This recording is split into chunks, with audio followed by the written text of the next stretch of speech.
All right, welcome back to our show. Normally it's Bob and Chris, but we have two guests today because we're going to expand our little, how do we want to call this? Our project, our side project. Our cyber Yeah. experts? Yeah, so we have Matt and Carl. They're going to be regulars, I believe, on here. Unless we decide after the first one that we just want to kick them out, and then we'll just do that, and we'll just move back to where we were. Well, So bring your A game, guys. Bring your A game. no Don't one blow can us off actually the see island just that. He looks all encrypted and hiding anyway. Yeah. We have him in a hostage situation. Matt's, we didn't give Matt proper warning for this, so Matt is on a hotspot, so we just blame AT&T, T-Mobile, or Verizon, or whatever All the above. cellular company he's using. So we're gonna have a new format. We're working on that, so everybody knows that. But what we want to talk about today is Okta. Now, a lot of people might not know what Okta is. Everybody here knows what Okta is. If you're a normal person, layperson, as Carl and I have talked about, why would that matter to you? And it's pretty simple. Okta is one of the largest identity management companies in the world. Let's just go through some of their customers, shall we?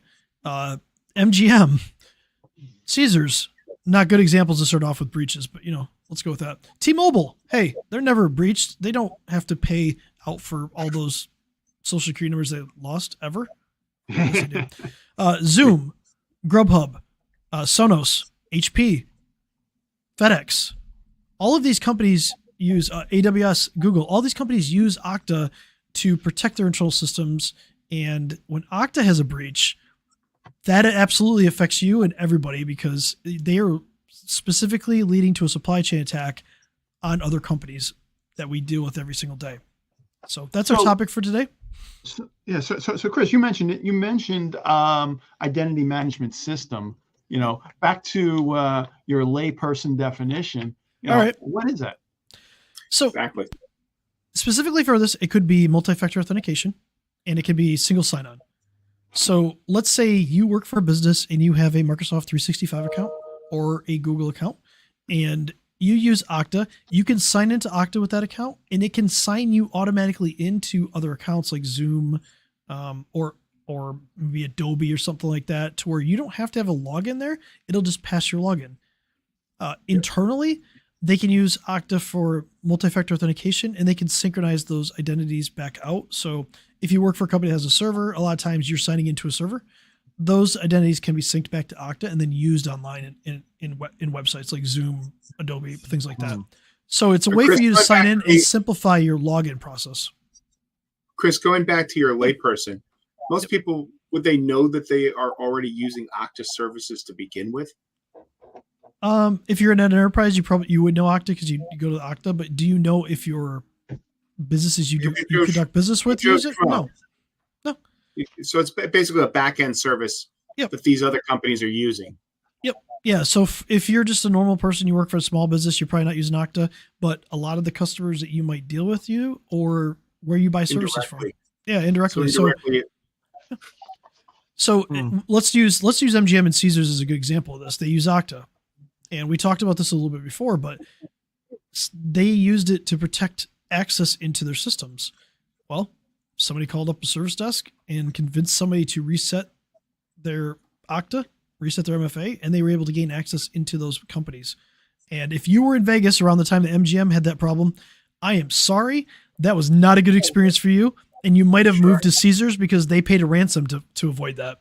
So indirectly, absolutely affects people. Let's say you buy from Amazon, right? And they have a big breach because Okta had a breach and Amazon, for some reason, couldn't protect access into a certain system. It could absolutely affect you. They could take down Grubhub or they could take down one of the other customers that Amazon has. So it's a big problem. And this one specifically is weird because they got access to their support system and were able to gain access into Cloudflare. And Cloudflare protects a lot of companies on the internet from cyber attacks. Sure. And provides a lot of other tools to businesses. And to get access into that is crazy. The response from Okta is a little suspect because they were like, well, it's not our production system, but we don't know how the threat actors got access to it. That we're really 30 shouldn't days. matter. We're 30 days later, and you don't know. And coming full circle in a business sense is if you don't have a good response mechanism and you can't actually go back and look at what was happening on the systems and you can't respond to it appropriately, you can't detect it first and you can't respond to it, that's a problem because you can't fix something if you don't know how it happened in the first place. So yes, it So do didn't they not affect have any type of logging at all? That's we don't know. And actually the chief security officer for Okta couldn't even tell people if they had multi-factor authentication or two-factor authentication for those support people. Incredible. So you sell it, but you may or may not be using it. And they're I think the investigation's ongoing, obviously, and they'll probably release a more thorough, hopefully, report. Are they publicly traded? Yeah, they're publicly traded. They lost what, $2 billion, I think? $2 billion. So I mean, they're going to be Markup. coming into December. They're going to have to start publishing 8Ks. Yep. Very soon. Yeah. so, Yeah, so so the we're FTC gonna- is going to be after them, I would imagine too. Yeah. Well, the SEC in that case, I mean, we just saw the SolarWinds CISO get for what happened back in 2020 get hit, get basically charged by the SEC. But Cloudflare has a pretty damning blog post about Okta where the title is "How Cloudflare Mitigated Yet Another Okta Compromise." That's such a hit. I mean, that's That hits hard. It's going to get more and more juicier over time because Yeah. going back to the 8Ks, the fact that what's going to happen for those who don't know, 8Ks are basically a report that a publicly traded company must release 4 days, I believe, after the incident. So Well, yep. where they would normally were going to wait till the quarterlies, and then if you ever sat through a quarterly stock holders meeting, it's a lot of parade stomp. There a lot of spin doctors get to play with those things, and even when they lose money, it sounds great. When you have a 4-day window to publish what's happened, your current findings, Well, you're even going to the start getting some of the stuff that's going to come out in the sunlight. and even the AKs are a spin cycle. If you Yeah. read the one from Caesars, which I'll pull up, you gotta love lawyers. I'll be honest, like you gotta love lawyers because how they will spin literally everything.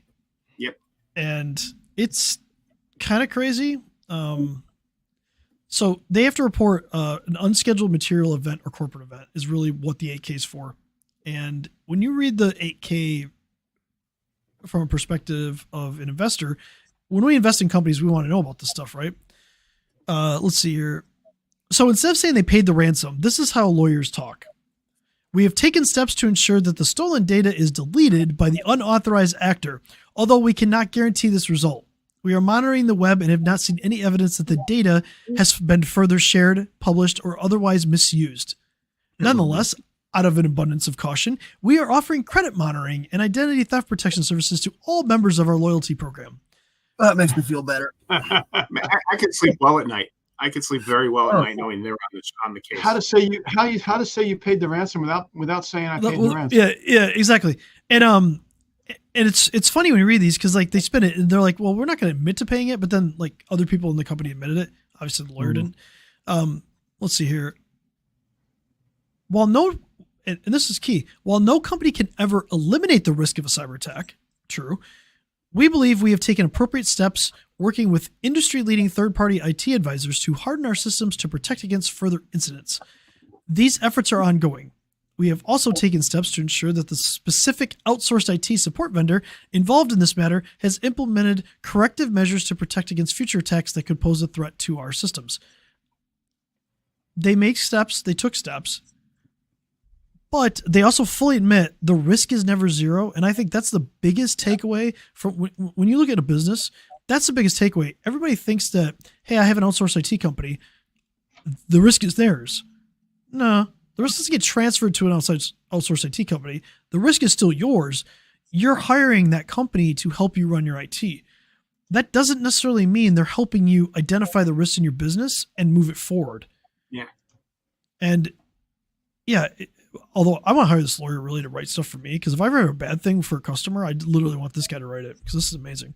But we have to kind of look at these companies that interact with the companies that we do business with every single day, and they have to take the proper steps. And it'll be interesting to see how, from my perspective, how it plays out from Okta, because I mean their roster of customers is pretty good.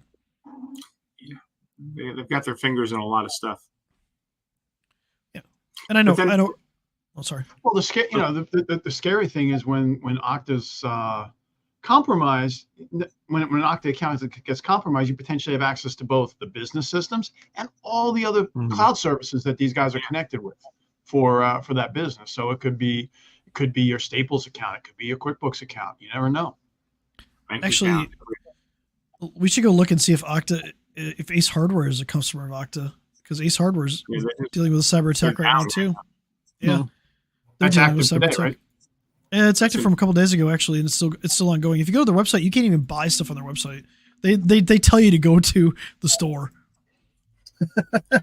because they're like, yeah, we can't. I wonder how much e-commerce they do a day that they're losing right now. You know what? We should go find that out, because that's interesting. I'm not sure if Ace Hardware is public. I'm assuming they are, because they're like one of the biggest. Franchise. They're at least franchised. I know that everybody, like you go to Ace, you go to the local hardware. It might be Jim Smith, Ace Hardware. 2022 reported revenue was $9.17 billion. So you figure, but then you got to figure how much is the online presence. Right. So we'd have to like 20%, 30% of $9 billion. Yeah, we'd have to. Billion hertz. We could probably go pull their 10Ks and their 10Qs and look. A day, I would assume. Yeah, we could pull their 10Ks and their 10Qs and probably find out. But we'll have to dig into that, because that's gonna take that'll be a thing. But we could potentially get that. And the cyber attack for Ace Hardware, I think, started the 30th.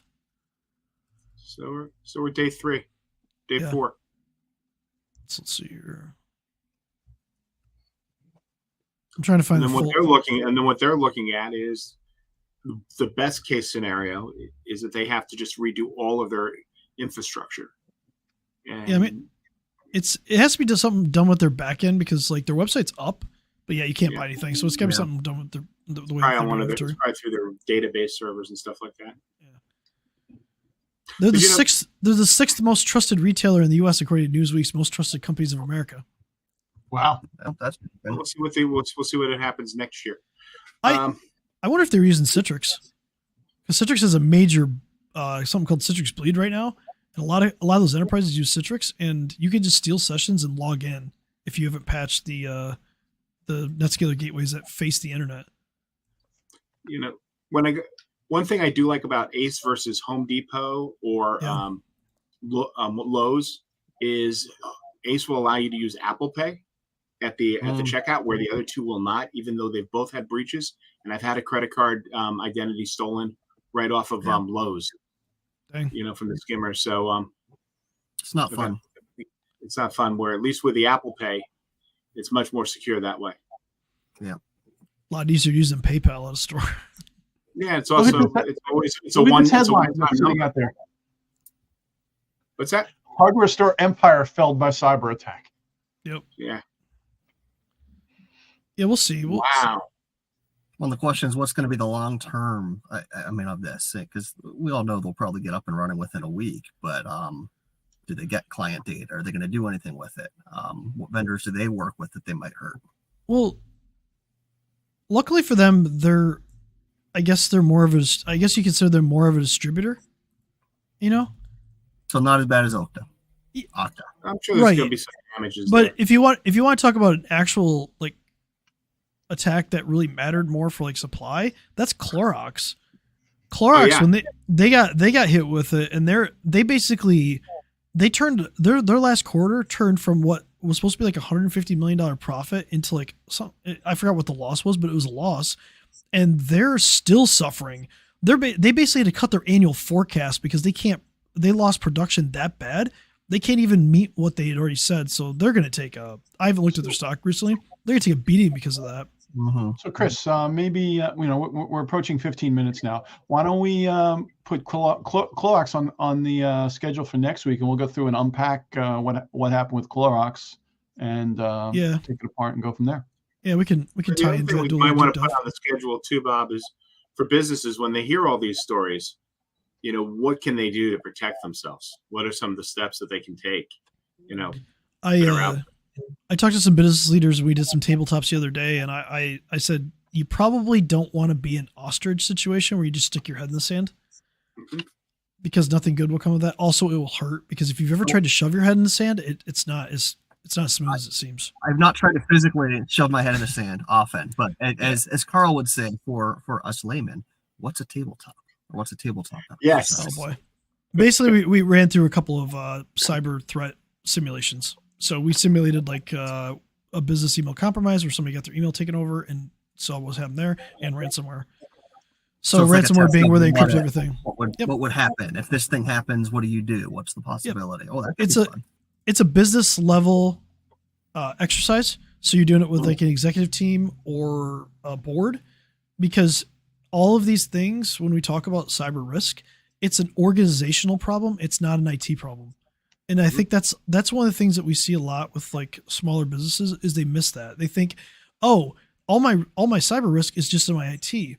Well, no, if you can't conduct business, what are you going It's to your do? problem. Yeah. So these are all organizational level decisions that need to be made and talked about and shared at that level. And you can't be an ostrich. You can't put your head in the sand. You have to face it. And we've had people throw their hands up in the air, and it's like, and I'll just go out of business, right? That's the one common thing that we've all heard. And it's Not like, a good well, answer. you have kids, you have a Emotional family, you have Yeah. employees. Your employees have families. Yeah, you're not going to just throw your hands up in the air. You fought for 20 years on this business or whatever arbitrary number it is, and like you're just going to one day, because of a mistake that somebody might make in your business or something like that, you're just going to throw your hands up in the air and quit. I don't believe that for a second. I don't think anybody as a business owner would They ever wouldn't have do built that. the business as well as they did if No. that was their backbone. Yeah. And we need to really talk about hope. Like there's hope for all this. Like we talk about these things because we want to highlight. I think the goal of this is to highlight what's going on out there and kind of try to bring the context for everybody that, look, this is going to happen, but how you're prepared matters more than how you clean it up. Yes. Be Cleaning up is prepared. a lot harder than Yeah. a little bit of prep for hopefully preventing or catching, or at least having a plan in place, I would imagine, for when it does happen. What's the first step? What's the next step? Exactly. Well, we need to plan for that, but One of the last steps you always have in an IR plan is after somebody's had a breach is bringing that company, that entity back to resilience. And I think that's kind of the purpose of what we're doing here is going through these tabletop exercises and sharing these stories so that companies can move to a more resilient platform. well, and people get to learn. Yeah. One of the things that we show bypassing multi-factor authentication in email, because everybody's told multi-factor authentication is bulletproof.